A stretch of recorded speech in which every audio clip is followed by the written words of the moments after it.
Coming Home, a podcast with Lane Kennedy.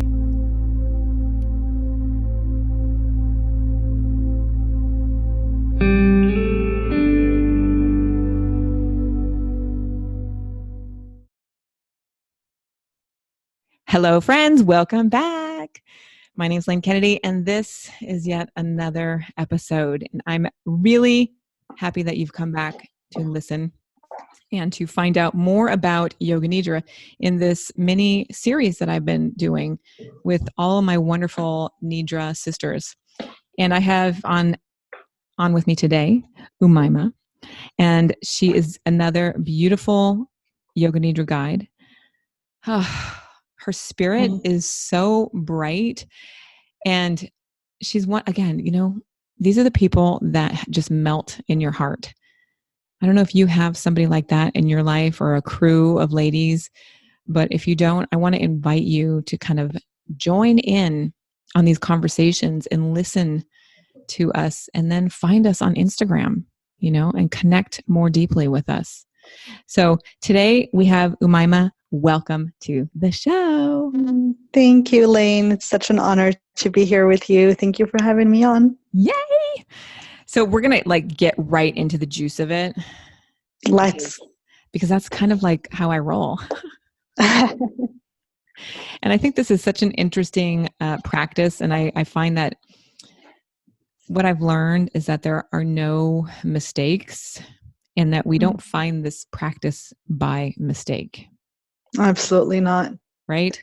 So let's go back in time for a minute to how you found this magical practice of Yoga Nidra. Mm-hmm. That's such a wonderful story for me.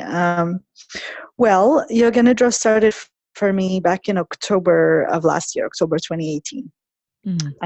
I was offered the chance to go to Wanderlust Wellspring here in Palm Springs.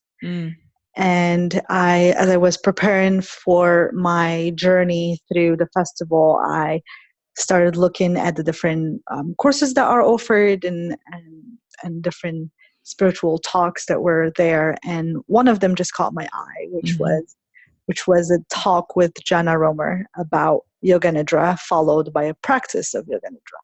And at the time, I had no idea what Yoga Nidra was. So I thought, okay, well, I'm just going to go check it out. Seemed a little nerdy, and I liked the fact that it talked about being laying down and in meditation. I thought, okay, well, I'm going to go check it out. I walked into that room that day, and I saw Jenna sitting there and just in her grace and power, and started talking, and everything that came out of her mouth that day just seemed so aligned with what I needed at the time. So I learned about the brain part or how it works. I learned about all the basics, basically, of Yoga Nidra, and then from there went into the practice and laid down and received. And that day just changed my life, literally.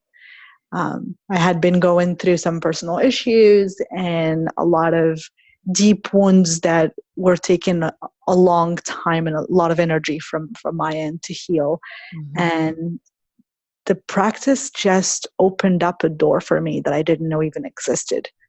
And from that day forward, I thought, well, this is it. I need to do more of this. This makes me feel good. And it takes me to places that I thought were not even accessible anymore. And so I started practicing every day from that point onward. And as soon as Jana offered her training, I automatically signed up because it was just the right thing for me to do.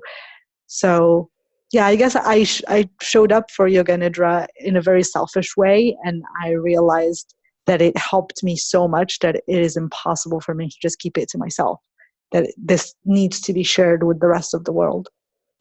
So I like that you said that you showed up for it, but I want to even go further back because the listeners of the show have no idea about this, right? They hear me talk about it. They've been listening to other episodes, but each one of us has this story. And there's something I think that draws us to the practice. Mm. So I want you to get into like what drew you to the practice. You were at Wanderlust, for God's sake. Mm-hmm. What drew you to Wanderlust? What drew me to Wanderlust? Like, are you a yogi? Are you like a yoga teacher? Are you like, what's your story? I'm not a yoga teacher, and I don't know that I will ever teach yoga. Right. But I am a yogi. I've been practicing yoga for a while, and I've been diving into meditation and spiritual practices in a way for a few years. And the reason I guess that I got here is I was born and raised in Morocco. I was brought up as a Muslim. So spirituality has always been a part of my path and who I am.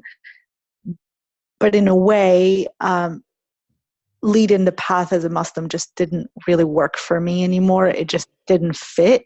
Mm-hmm. And it was a really big hustle for me to find a path back to spirituality without having to be in the religion. Especially that, there's a lot of stigma around being brought up as a Muslim and then not practicing the religion anymore. And I have nothing against religions in general, and especially not Islam, because at its core there's a lot of beautiful practices and a lot of beautiful things that bring people together, really, which is the reason behind spirituality for me, is that to increase that human connection and the connection to source. Yes. It's just that I got to a point where it wasn't for me. I needed to find a different path. So I started looking into a more esoteric path, and yoga showed up as a practice that will bring me into my body and bring me into that deep connection with source and with myself. Mm-hmm. And obviously in yoga, meditation, yoga for me has always been, and it still is, a move-in meditation. And from yoga, I always did, meditation, just seated meditation usually, which was how I started. But then when I found out about Yoga Nidra, it was that idea of not only dropping in to listen in that mindfulness and meditation, that is the seated practice, but also the complete surrender that comes with the fact that you're completely laying down. There's no effort. There's nothing that the body needs to do to keep me going. I don't have to think about the fact that my back is hurting or that my legs are tight. It's just a complete sweet surrender. And Jana used the word that resonated with me a lot, and it's the fact that it's a feminine side of the meditation practice. It's that complete surrender and flowing into the arms of Mama Gaia and just really listening, not only to the chatter in the mind, but really listening to every single part of the body and just what it. So, are you practicing every day? Oumayma? Where'd you go? Are you there? And are you there? Yes, I am. Can you still hear me? There you are. So are you practicing every day? Do you practice every day? Absolutely. That's the one thing that I will not give up. I practice every morning at least. And that's, if I don't do anything else, it's at least every morning. And then I go to bed on a Nidra every night as well. Okay. Okay. So let's just stop right there for a minute. Okay. Wait a minute. So I am not a go to bed with any kind of noise. Like I'm just not that way. Okay. Mm-hmm. And, there's a bunch of Nidra people out there that do specific Nidras just for sleep, Mm-hmm. Jennifer Piercy's one of them, and she has a beautiful, beautiful Nidras. And one of my girlfriends, like, you gotta listen to her. I was like, no, I'm not into it. And so, we have this puppy, and my sleep schedule has been off. So I've been, doing double Nidras in the morning, and like back to back, I'll do like 2 hours. Yes. And I feel like $1 million, right? Like I'm good. Oh. So then I did my first Nidra at night last night. Oh. And let me tell you. How did you wake up? I was like in a different world. I went to bed. It was like a different experience. And I was like, oh no. Now I'm like, oh my God. And I used Jennifer Piercy. So it was really a great, I don't know, it was just a really great experience. And Nidra's anytime, any place. I'll do it in my car when I'm waiting for my kid, when he's doing his tutoring. Yes. I joke about this. Do you have anything set up specifically? I know that the Daring to Rest camp has a whole like nest thing that you create. Do you do that as well? Or do you just like roll and go? I'm not sure I'm following. What do you mean? Well, Daring to Rest is another. Mm-hmm. I know about the program. Yeah. So they create like this whole rest cave. Oh. Right. And I love this idea too. Right. Uh-huh. I don't do that. Some people have a whole sanctuary in their house, or they have space. Like there's other practitioners that set up a whole thing. Oh, I see. Right. Do you do that, or do you just like, I don't know. Well, I think I kind of do both. Okay. I do have a space in my home where I practice yoga and I do my movement, and I also meditate and journal. That's my little place where I do everything. I paint sometimes too, and so it depends that's kind of my space in my home. But then at the same time, I honestly don't think that I need anything specific to be able to drop into a nidra. Like I said, I can do it in my car. Right. I can do it on a plane. I can do it in a car. It doesn't really matter. Where I'm at, all I need is a pair of headphones in my ears and just something to put on top of my eyes. And sometimes I don't even need that. It's just, I think the practice has so much potency to it and can bring so much to our lives that we shouldn't really restrict ourselves to, we need to do it in a specific environment or else I can't do it. And I think that's as much as I honor the fact that ritual is really an important thing to have in our lives, and especially as women, we need more ritual and we need to go back to that ritualistic life because it brings so much and it creates community as well. But I think it's also important to just make sure that we are not restricting ourselves in the sense where, okay, well, I don't need to have a specific setting or a specific time to do this practice. Right.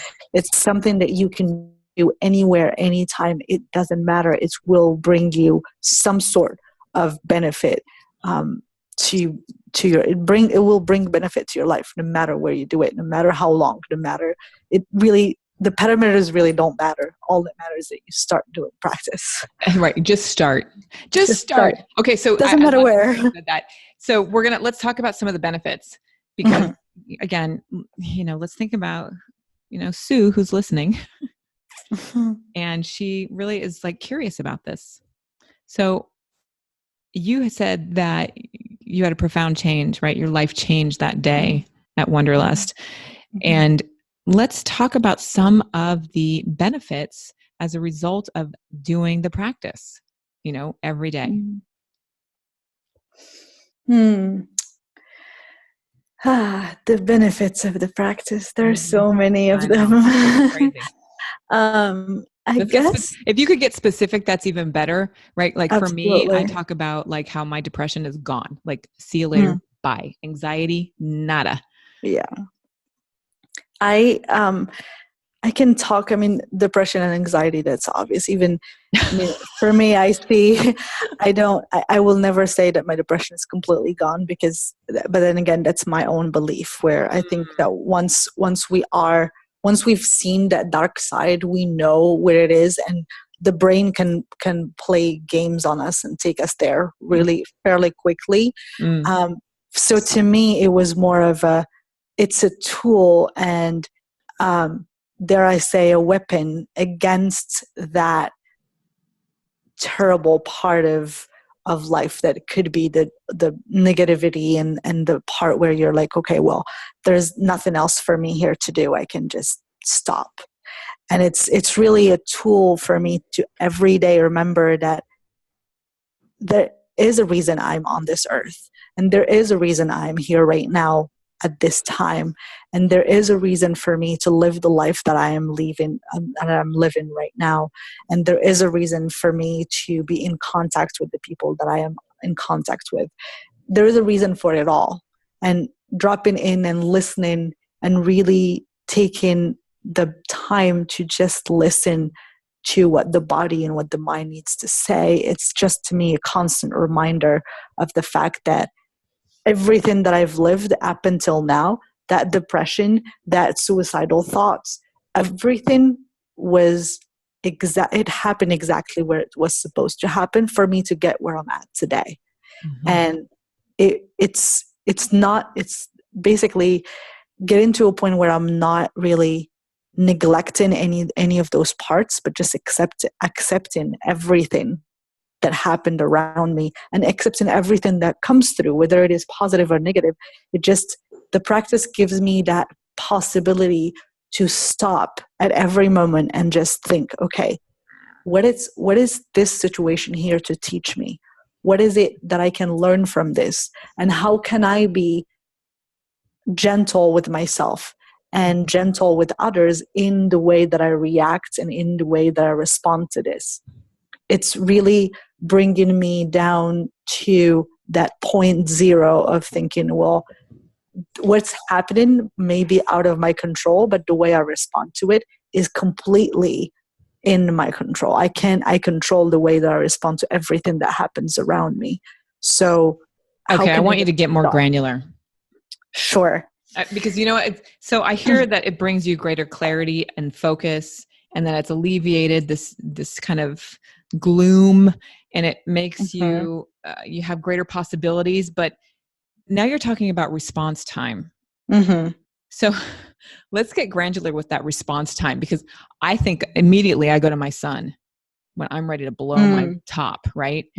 So how does it put space in that response time for you? Like, let's give a good, clear example so our listeners can really identify, because she's out there hustling, right? She's at the 9 to 5. She's got, 2 kids or no kids, a boyfriend that she likes or a husband that she doesn't like, like, like let's give her some great examples of how this is really working in your life. Well, 2 examples come to mind. Yeah. So I'm gonna give both. One example is the traditional mother-daughter relationship that can be sometimes quite hectic. I know mine is a little challenging, and I think of how I would react to my mother saying something that I don't like.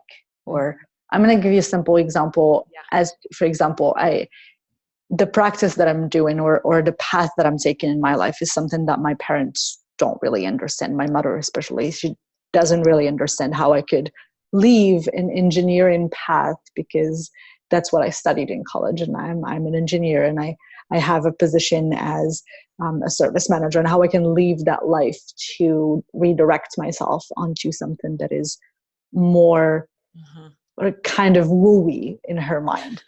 Right. Okay. Exactly. This is so good. So in her mind, this is a transition that just doesn't make sense. It's impossible. Why would you do something like this? And so a while ago, a few months back, when she would criticize the way that I'm choosing to live my life, or the way that I'm choosing to transition, that would create an initial response within me, and a response of anger, and a response of, well, you don't understand me, you've never understood me, and how could you just judge me? You don't even know what I'm doing. Right. And so that's the automatic response that used to happen before. Lately, it's been more, and this is again coming with that consistent daily practice. It's okay, well, how can I sit with myself for a minute before I react, and before I take what she's telling me very personally and take it as an attack to myself, and rather look at her and say, okay, Mom, I understand that you don't really know anything about this world. how about you let me explain to you what my world is? Well, Mm-hmm. how about you let me initiate you to my world so you can just get a sense of what it is. Yeah. But then again, don't have any expectations, because initiating her to my world and letting her feel the benefit of the practice, which she felt. I'm just going to say that because Yes. I gave her practices, and she's been doing them and falling asleep while she's an eternal insomniac. She's always been an insomniac. And she's been using the practice to fall asleep, which to me was like, okay, this is great. She's actually open to this. But not have any expectation of her actually understanding where I'm going with my life. Because that's not for her. It's as long as I have my own validation coming from myself, I don't need my mother to validate where I'm going. But I need to be open and actually open to sharing what I've learned with her, because even people who think that this is not for them, there is actual benefit, actual scientific benefit to the practice. So actually inviting people who are completely against or think that this is just a woo actually will bring more awareness to what the practice can do. So, okay. Okay, hang on for a second, because you said some really deep, rich stuff there. So first off, you mentioned another benefit. Hello, insomnia. Oh, yes. Boom. Bye-bye. Oh, okay. yes. So I'm just going to say that out loud. But then this idea of, because relationships, okay, just let's face it, relationships are hard. Oh, yes. Right. So and the relationship with your mom is, I mean, I don't have a relationship with my mother, so there's that. Yeah. They're just hard. And so having the practice give us the space to respond differently is everything, right? Absolutely. Like, I talk about how this practice has saved my marriage. Like, I'm not divorced, right? Like, this is a miracle. And that's no joke. I mean, this is like, I love my husband because of this practice. You know, you love your mom because you love her more. Like, right? It changes us. Such a good example. Okay, one more. Well, let's talk about the husbands, because I mean, that's just so universal, right? Yes. And I love my husband to death. And if it's not a husband, it's a boyfriend or a partner. Okay, so let's just put it that way. Too. It's whoever you're sharing your life with. It doesn't matter who it is. My husband is the most amazing person that I could have ever dreamed of being with, and I love him to death. And he's been my savior. He's the one who pushed me to actually look deep into myself and actually start loving myself the way that I do today. And so I owe him a lot in that sense. But then again, we're human beings, and sometimes we just get on each other's nerves, and it happens.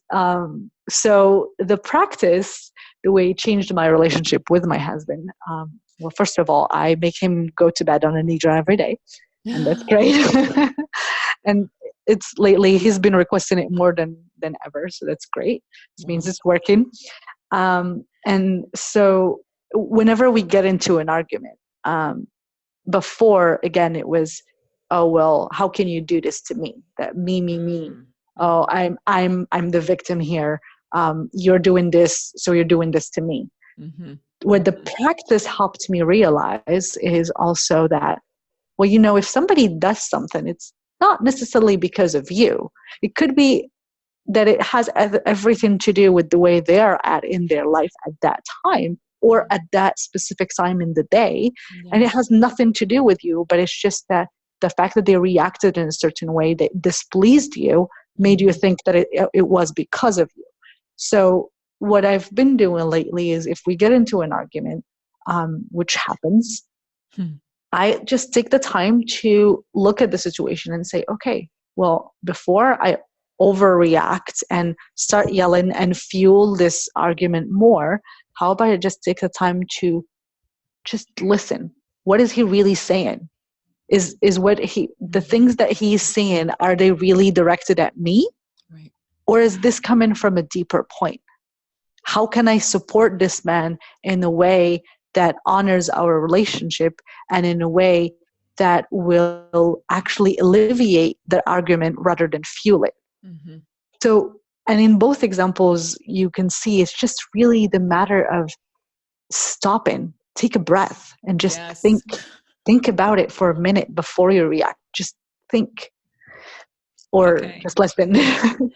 Okay. You just nailed it. Like the space The that we space, have in our yes. brain, right? And if we had more time, we could go into like how the brain is functioning, right? Oh yeah. We get out of that beta brain, Mm-hmm. right? We're dropped out of it, which Mm-hmm. is such a gift, because Yeah. we live in such a society where everybody's, the normal is high beta, which is deadly. Oh my God. Okay. So how about give our listeners a tip? How about there? Don't wait. Start where you are. It doesn't matter where you are. It doesn't matter which part of your journey you're on at this point. Just give this practice a chance and just start. There are free practices on Insight Timer. There are free practices on YouTube. This practice is available to everyone. And yeah, again, I guess reach out to people who have been through training, who know that how much the practice is potent and who can tell you more about it. Reach out. And I know that I speak for all our Nidra sisters when I say this. We are so happy to share and to talk about it and to initiate more people to it. It's my embodied movement teacher at the end of my training told me a word that just resonated so much. She said, "Now go activate more women." Yes. And I thought this is just, it's exactly, that's what it is. And I'm going to extend that, not just women, but everybody, children, grandparents, men. It really doesn't matter who you are. This practice has something to offer you. So just give it a chance. Oh my God, I love that so much. Oumayma, I love that. Activate. That is it. Yes. And as we activate more people and we activate each other and we rise together, that's what it is. We're rising. That's what we are here to do on this plane. It's to raise the consciousness of this planet. And we can't do it alone. Everybody has to put their effort into it so that we can actually achieve this. Yeah. I mean, we have major global climate problems here. We need to like come together, and this is just another way to rise together, right? Activate the consciousness, because we have some serious issues in this world. Oh yes. Serious issues are not going to get worked out if we're all trying to like be separate. Yeah. So this idea of activating each one of us is like, oh yes, it's important. And I know that there is that shift, and we were talking about this, you and I, earlier. It's the shift that we can all feel, that there's something about this time that we are in that is changing. And we can call it the fact that we're going back into a more harmonious relationship between the feminine and the masculine, or you can call it whatever you want, but it's really just the time where we're all realizing that we are it. We are the people that we've been waiting for so long. We are the people who can change everything about the way that we lead our lives.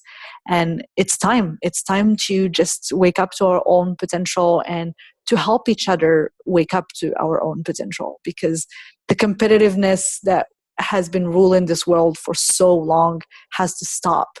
It has to be bygones, and we have to move forward with harmony and move forward with helping each other and helping each other rise, because that's the only way forward. You can preach. Yes. Oh my God. Okay, you guys. So we're coming to a close here, and I want to make sure, Oumayma, if people are down listening in Palm Desert, or where are you practicing, and how can people get a hold of you? The conversation. Well, I'm currently building a website so that I can have more of my information available for everyone. Okay. But currently, you can reach me on Instagram at Oumayma Rose, Oumaymarose. And then I offer private classes. I also am working with a few studios around the area to offer a journey that's a little bit different. I'm open, obviously, to offering just the nidras, but then right now I'm working on a kind of a special offering, which is a mix of embodied movement, and yoga nidra. So it's basically, instead of a yoga class plus a nidra, it's a class of embodied movement, which is very accessible to everyone, and I adapt the classes depending on the people who show up. And then from there, we go into a nidra, which is, it's a really juicy practice. So come see Oh me, my gosh. reach out, and then So let's good. yes. I wish I lived down there.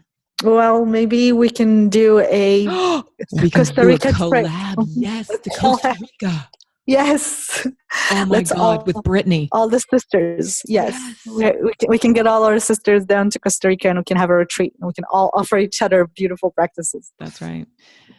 Yes. Oh my God, what a great story and conversation. I'm so grateful that you came on the show and you're a Nidra sister with me.